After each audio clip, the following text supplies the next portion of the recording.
po ay nandito tayo sa Barangay Luksuhin, Silang Cavite at kasama ko po ang mabuthiing kapitan, si Kapitan Arnold Garcia upang hingan natin ng ilang information about sa Cabag Cave dito sa Luksuhin. Magandang umaga po, Kapitan. Ako po si Laika po, from PCU po, 4th year student po, tourism po. Maaari po ba kayong itanong kung bakit po siya tinawag na Cabag Cave?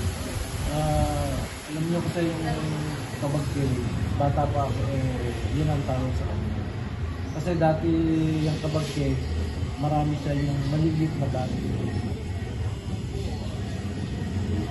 Paniki, kabag ang tawag dito. Kaya tinawag namin siyang Cabag Cave. Actually, pag nakita niyo yung cave namin, hindi siya categorized as cave talaga.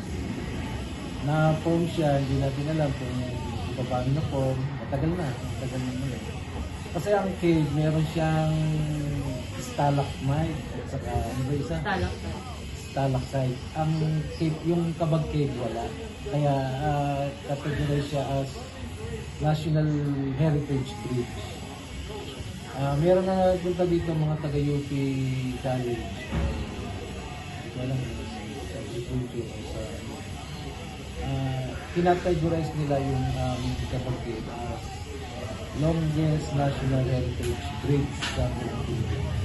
Mahaba kasi siya. Pwede rin sabihin natin siyang underground river kasi yung babaw niya taniman, tapos nasa ilalim siya. Mga puno yun, mga yung babaw niya. Tapos yun nga, marami kayo makikita pero meron din doong na Little Cabag Cave. Little Cabag. Munting Cabag ang tawag namin doon. Paliguan din siya. Tapos meron siya mga tawag dito yung tali namin. Falls. Dito tawag doon. Cliff. May cliff diving doon sa dadaanan niya kung dito Cabag Cave. May entrance fee po ba sa Cabag Cave? Entrance fee po. Wala naman kami sinisigil na sa usually, yun nga, isasabi namin yung mga tayo, hindi lang magkakala. Libre naman na, kaya lang medyo mahirap na siyang papuntahan kasi taas masyado dadaan. Nag-ano naman kami ng mag-a-assist na tour guide. May Para caretaker po. mag-protect nila. Barangay lang nila nag-take care mo. Barangay lang.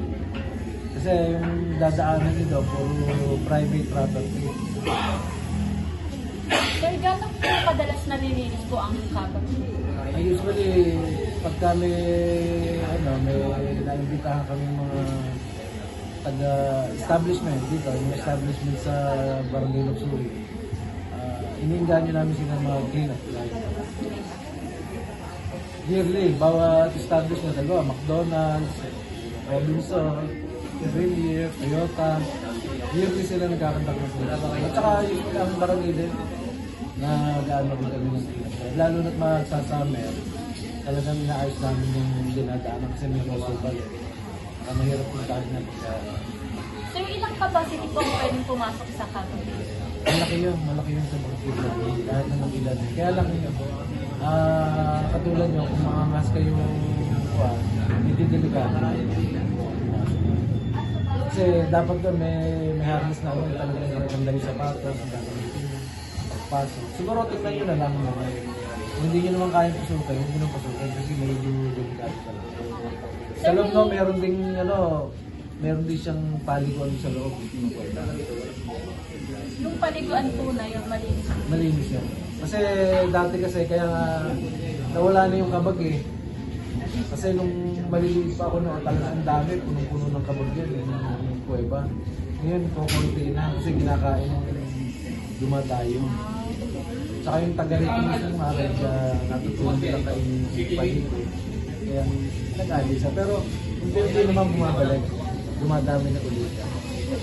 May opening hours po ba yung Cabag Cave? Sa amin lang, later lang. Later lang po siya. So, bawal po siya ng Hindi gabi. ko pwedeng palungan sa Hindi rin po siya pwede mag-camping.